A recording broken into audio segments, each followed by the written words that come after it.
Hey everyone, Dr. Nina Rocca here, and I am here to share a very important message with you today around holiday eating. I know it can be a tough time when we're trying to decide the best things to eat, so I thought I'd give you the top 10 tips on how to handle the situation. So I want to take about 10 minutes today to kind of run through some of these. It's going to be a quick presentation, just as kind of a reminder. A lot of things you may already know, some you may not.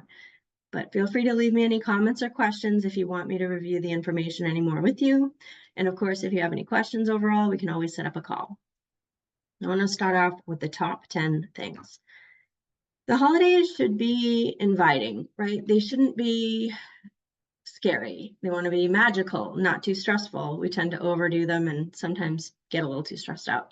So you want to enjoy your food and protect your health, right? Doing simple things to make yourself feel a little bit better when you're in those situations where you want to eat it all. Some of us are there. Maybe you don't relate, but that's okay too. For those who need this, it's here for you. So why is it so important to be mindful during the holidays? It's not just one day of perhaps overeating, but it could be several days in a row, right? We have Friendsgiving, we have holiday get-togethers, we have gift swaps, we have work parties, we have friends, family, people visiting out of town, a lot of things that can happen over consecutive days. So it's important to kind of master and come in with a plan so you know ahead of time how to manage all those situations and prepare yourself better so not to overindulge and perhaps gain that 10 pounds of weight over the holidays. So portions can quickly grow out of control when we're not controlling them. Snacks can turn into meals if you are picking. Alcohol has a lot of calories and actually lowers, right, your willpower. Maybe you want a snack when you drink. High stress and a lack of sleep can actually interfere with metabolism. So we'll talk through some of those tips to overcome these barriers. Number one, eat before you arrive. This is a non-negotiable for me. You always want to have breakfast, if you want to call it that, at least a high protein snack. That way you're going into the situation not starving. If you're hungry and your stomach's growling, or maybe you haven't eaten all morning or day, you're going to be more likely to want to eat a lot of food very quickly, right? That's just the natural gravity of being hungry. So pack a meal or a snack with protein. So number one, I tell people is Greek yogurt. If you don't eat dairy foods, then maybe you could have a couple eggs. If you don't eat eggs, and maybe we can talk about some plant-based protein, like a shake, protein shake is really an option when you don't have food first. So you want to prevent overdoing and control those cravings and just be in more control. So having that protein first can help set you up for that. Number two, choose joy. You want to go into this with a plan, right? You don't want to be overthinking or worrying or stress eating or guilt eating, right? Having that fear around food. You want to be able to enjoy yourself. So set yourself up for success. Don't sit by the table with the appetizers. Don't go into the corner with the dessert table. Just kind of separate yourself from that. Be in the environment, right? And maybe have conversations to kind of distract yourself.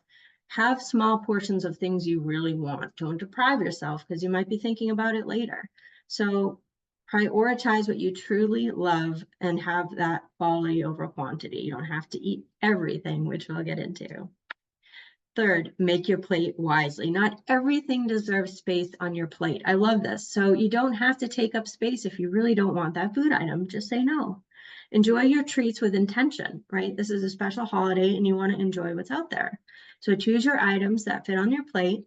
Maybe use a smaller plate rather than the big one, and enjoy small amounts of your favorite foods. So if you're struggling with this, I invite you to choose 3 of your favorite items that you know are going to be in the meal and choose small portions. So what I mean by that is less than 1/4 of a cup, right? It's not much. It's a few spoonfuls, but you'd be surprised at how much this adds up. 1/4 of a cup is my rule of thumb. I kind of go into that with, if I'm going to have stuffing, it's 1/4 of a cup. If I'm going to have squash, it's 1/4 of a cup. If I'm going to have mashed potatoes, it's 1/4 of a cup, but I'm choosing my 3 favorite sides. So you want to use this formula where perhaps you're doing half of your plate veggies, 1/4 of it protein, being turkey, and then 1/4 of it starch. It's kind of a rule of thumb because, again, there's a lot of sides in the holidays. So how do you make sure that kind of all fits in that 1/4 of a section of your plate, right? Use that small amount of portion control.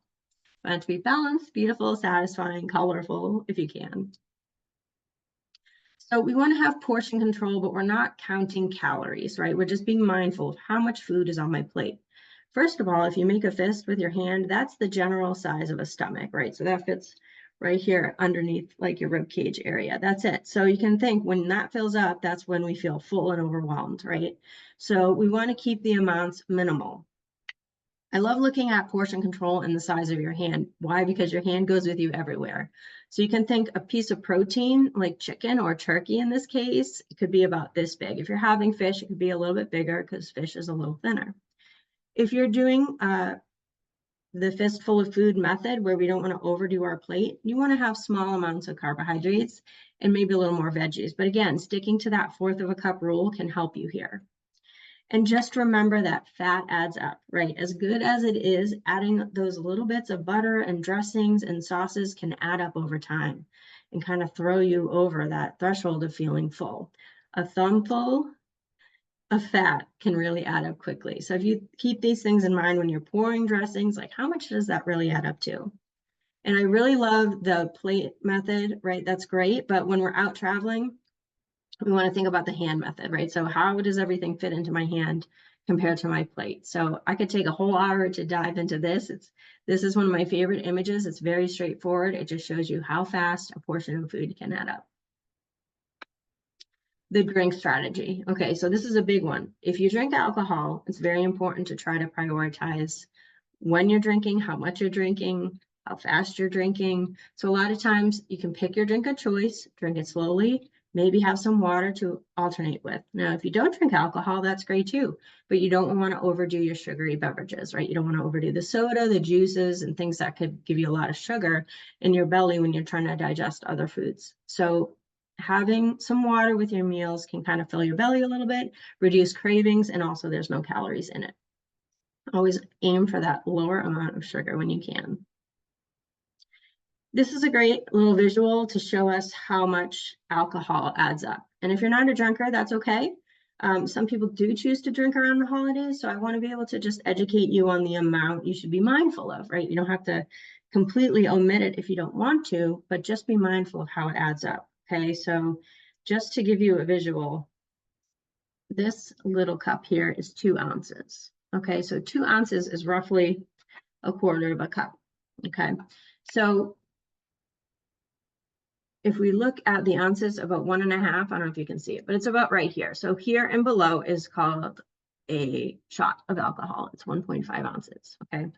So you may be familiar with this, right? So we know that when you're pouring at a party, it could be easy to pour a lot. So be mindful of that amount. And when you're drinking wine, it's 5 ounces. So again, we might have a heavy pour, and that could add up to 2 to 3 drinks when we're pouring a lot. So just being mindful of that amount can help you strategize and kind of go in with a little bit more willpower and game power when it comes to drinking alcohol. Number 7, the 10-minute pause. Have you heard that it takes anywhere from 10, 15 to 20 minutes to actually feel full? That means by the time that we start eating, digestion starts in the mouth and moves its way down to our belly, that we will feel full over time. It's not instant. So you need to give yourself some time around this. So take emotional eating out of the equation, be mindful, don't stress eat. Like everybody's eating so quickly at the holidays. Take your time, be slow, enjoy the moment, enjoy what you're eating, be present, be mindful of the food in front of you. Let the fullness kind of set in before you go back for seconds, and why are you going back for seconds? Did you have something you haven't tried yet? Or is it just because everybody else is still eating? Eat with intention and be graceful to yourself. Be grateful also for the food and the people around you, right? So 3 tips for mindfulness. If you're going into this with I don't even know how to tap into mindful eating, what is that? 1, you want to slow down the way that you eat. Number 2, you want to taste the food you're eating. Be present with it. Say, what am I actually eating? Am I tasting this? Do we taste our food on a daily basis? Usually not. We're just eating so fast. And then 3, just take time to chew and swallow your food, right? And just being present in that moment can help you slow down and be mindful of what's actually on your plate. Tip number 8, honor dessert. I'm a big dessert person. I think it's great, but it's usually loaded with sugar and fat, right? the best things are during the holidays. So ask yourself, is this time for dessert for me? Savor the conversation, the environment, play a game, keep yourself distracted since you had that big meal before you just jump right into dessert. And don't overdo the dessert table, right? Get your plate, choose your 3 favorite pieces, and have small amounts of them. Don't have a whole piece of the cheesecake or the chocolate cake, but cut it in half. You know, it's okay to do that. Ask someone if they want to share. A lot of people might want to. And then you're still enjoying and honoring yourself with that food that might feel guilty to you, right? Number 10, move 10 minutes after meals. This is the number one way to really help reduce that fullness, blood sugar rising, tiredness, right? So you have this movement that you want to do. You can mall walk, you can dance, you can go decorate, you can play a game, or you can go for a walk outside, depending on where you are. Small steps will add up, right? So make movement fun. Try to do it for anywhere from 15 to 20 minutes. And this can help you reduce your blood sugar. It helps prevent diabetes, of course, in the long run if it's on a consistent basis. And, you know, walking can take you away from the environment of overeating or going back for more snacks. And also it helps you realize that you really truly are full. So also can be a good social thing too if you're out walking with friends and family. So I'd say definitely move after you eat to help relieve any of that real fullness, which I hope you wouldn't get to by following these tips. Number 10. The number 10 strategy is the 80-20 mindset. You might hear me talk about this a lot. Most important is that we give ourselves grace. 80% of the time, we might be strict. 80% of the time, we might be eating a salad. But that other 20% is holidays, parties, get-togethers, right? And it's fun. You want to have it fun, and you don't want to weigh yourself down with that food noise, that conversation in your head around, oh my gosh, I shouldn't be eating this. Oh, I can't have that, or I should be on a diet. That's not what we're here for, right? So don't have guilt, don't spiral, and also don't tell yourself, oh, I had that, so now I can just, you know, forget the rest of the rules. Make yourself a game plan, right? Follow that and stick to it. Come back to it. There's no messing up. It's just coming back and being mindful, right? So savor conversation, your atmosphere, be joyful, be grateful, step away when you need to, especially if you're near that food that you want to keep going back to. And preventing weight gain is about intention, not perfection, and consistency each day, okay? So choose joy, strategy, self-trust, and of course, self-love. So that's what I have for you today. Those are my top 10. So I hope that you enjoyed this presentation and this topic, and feel free to reach out to me if you have any questions or concerns, you want to talk more about anything today. All right. I appreciate you. Have a great day and happy holidays. Bye.